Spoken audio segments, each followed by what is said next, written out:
saying is that Asar, right? Asar is the Abel, right? Asar is in this presentation from ancient Egypt of what we can call the first family, right? The first family from the ancient mysteries, right? The first family as we have it right here. When we say that Abel is the Asar, right? It's very interesting because when you follow and you do a study on Abel, right? On Abel throughout the Hebrew scriptures and even in the New Testament, there are so many correspondence that kind of just jump out at you right there. And then when we look at Cain or Cain and the children of Cain and Seth or Sut, right, or Shet, right, Shet, even Balaam makes a cryptic mention to the children of Shet being destroyed when the star that comes out of Yaakov or Jacob rises.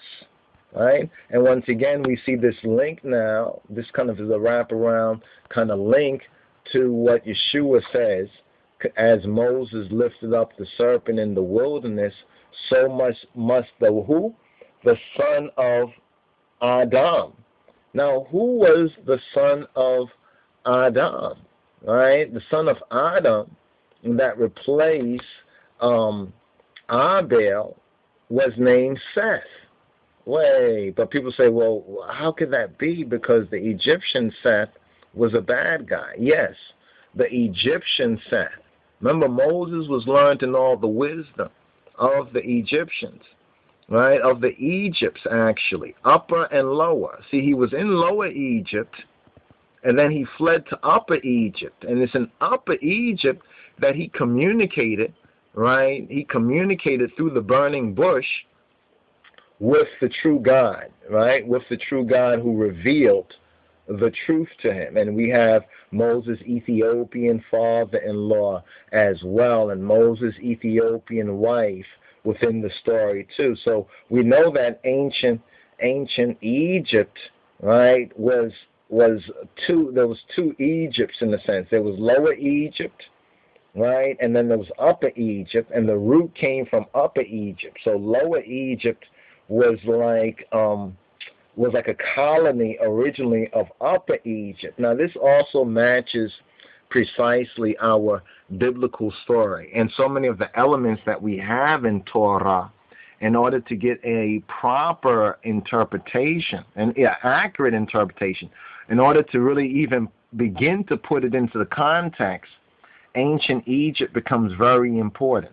Because, see, they'll tell us, and they'll tell you in churches, oh, don't you get involved in that. Those are false gods. But yet, so much attention and time is spent studying ancient Egypt, and it's a lot of these technologies that are coming to bear from ancient Egypt, you know, from that wisdom.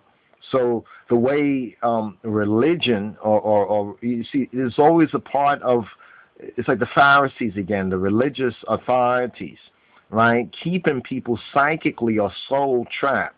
You know what I mean? This is the Babylon. And who's responsible? Well, it's the god of chaos. But now, the curious thing is that we have a Seth in ancient Egypt that is not the same Seth, right, of the Hebrews. But yet we have two Seths. But this should not surprise us. We have two Enochs in the Bible too. Right? The first city, according to the scriptures, was built and named after Enoch, who was the son of Cain, the son of Cain, who was the first murderer, the murderer from the beginning. Now, this Seth here was the murderer of his brother Osiris.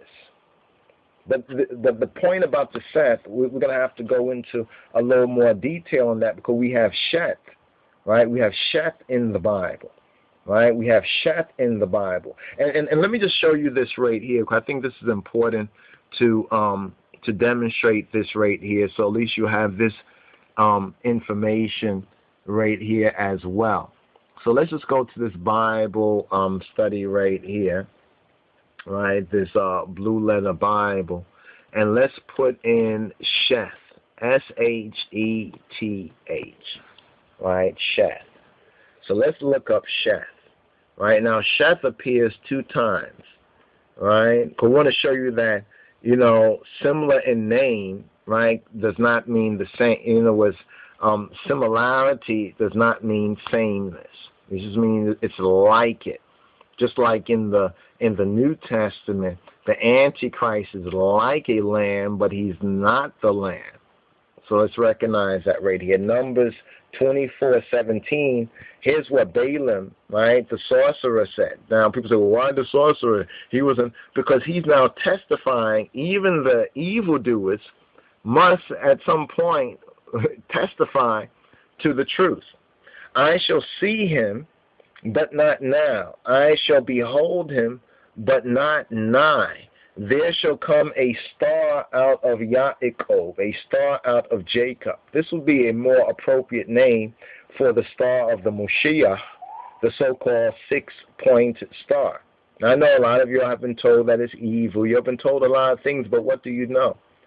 And a scepter, like a rod of rulership, shall rise out of what? Israel. Shall rise out of Israel and shall smite, that means hit, the corners of Moab and destroy all the children of Seth. Now, when you look in 1 Corinthians, Chronicles right here, 1:1, they have this same irregular spelling here. But now, here's where it's wrong. This is after the Babylonian captivity. This is where the Masoretic and the Square Hebrew came into being. But we have a true root in Ethiopia, right? Out of that scepter, right? The scepter of the Lion of the tribe of Judah. So now these children of Seth, right? Who are the children of Seth? Now, here it's going to tell you, according to this right here, because of the similarity of name. But look what it means, buttock. What? How could that be that one? Because even here they are overlapping. They're becoming confused by the similarity, right? The similarity of name. We have sheath, right? Sheath or shit. Shit. They almost sound like shit, right? Shit in the sense, right? But this is a Christ Antichrist thing. First we have the counterfeit, the Antichrist, right, trying to pretend to be Christ according to the eschatology. Then afterward, it's the true Christ, the real Christ that puts an end to Antichrist, right? So we have, in a sense, the false, right, preceding the true. Now, how could this be so unless there was some knowledge, some primitive Christianity, or some primitive wisdom? Do you think that the people of the past, the Almighty, was so unjust? Right? So look what it means, the seat of the body. So here, because of this nikwit, right, nuk'ah, this means shaped, right, like shaped, right? So here it's buttocks of the body. These are 2 different Seths, right? 2 different Seths. See, the enemy is counting on you confusing it. Now, let's look at the Gesenius lexicon for a moment, right? Gesenius lexicon has the meaning of tumult. Sound like chaos? Tumult, right? From the root sha'ah or sha'ah.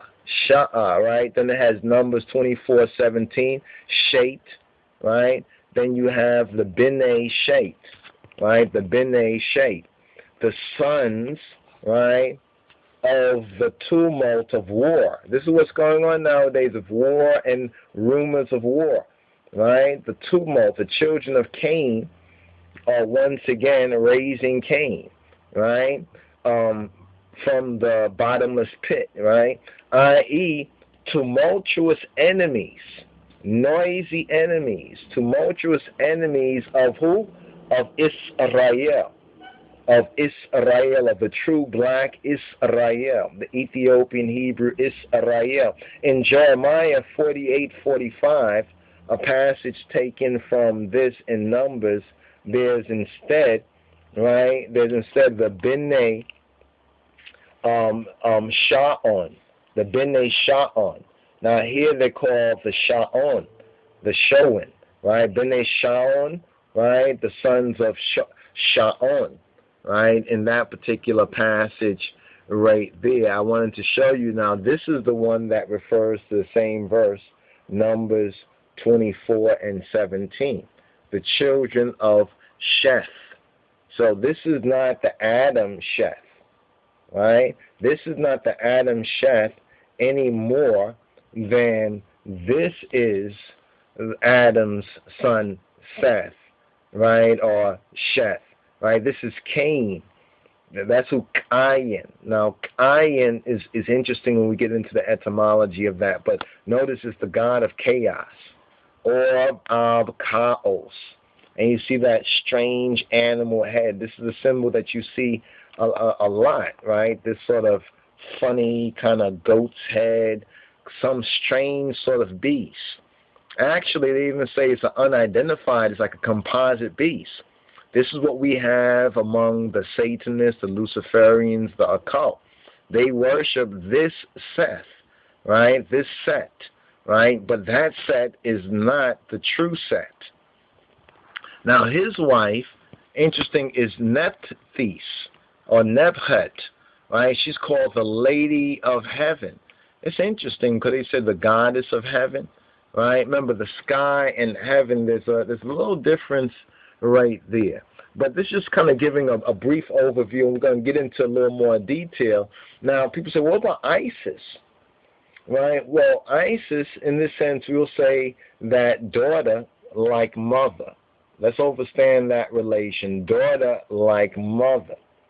Similar to the son, right, being like his father. See, that was the whole reason right there with this animosity. Now, the one that's not pictured here in this family tree is the Harui, right, is the Horus, or the Hebraic Seth, which would be the ancient Egyptian Horus, right? That was the posthumous, right, the posthumous child, right, the posthumous child of Osir and Oset, right, Osir and Oset. Now, the Bible, the Hebrew scriptures doesn't name the daughters, but we can clearly see from the pattern that Moses even has preserved in Torah that from the very beginning it was based on this male and female that Elohim. Remember, this is like a cartoon. This is symbology here that was used to teach. We should not look at it from a Western Gentile perspective. But unfortunately, we have to now get out of that Western Gentile mindset. The first thing we have to recognize is the obvious, that the ancient Egyptians, they were black people. They were African people. They were Ethiopian people. And therefore also the Hebrews are black people, are Ethiopian people, are Hebrew people. Now, there were other peoples too, but first of all, we have to get to the root, right? This is why we're going over this, that we notice in these, 5 here, right? There are 5 here plus 4 down here. These are the first ancestors. Notice this in Moses's first book, in Moshe's first book. These are the 8, we can say. There are 8 ancestors right here, right? Once again, to go over this one more time, when we're speaking about Ray, right, El Roi in the scriptures, or Yahweh Yireh of Abraham, or the Lord is my shepherd, shepherd and seer is both contained in the proper overstanding of Ray. Ray means to see, and it means a vision. Then Ray, right, the one who saw, he saw Ray, that it was good. Let us make man in our image after our likeness, right, and male and female he created them. And then he rested on the Shabbat, the 7th day. Then on the first day, he made man of the afar, or the dust. So we have Geb, right? Then presented to him Nut, right? Then we come down here, right? We come down here to the first one, right? The first one was the god of chaos, and you can see this thing is fragging out a little bit right there. So what we're going to do is we're going to pick up on this as we go forward. This is Wyndham Yadon. This is Ras Iodonis reporting for the LOJ Society of His Majesty.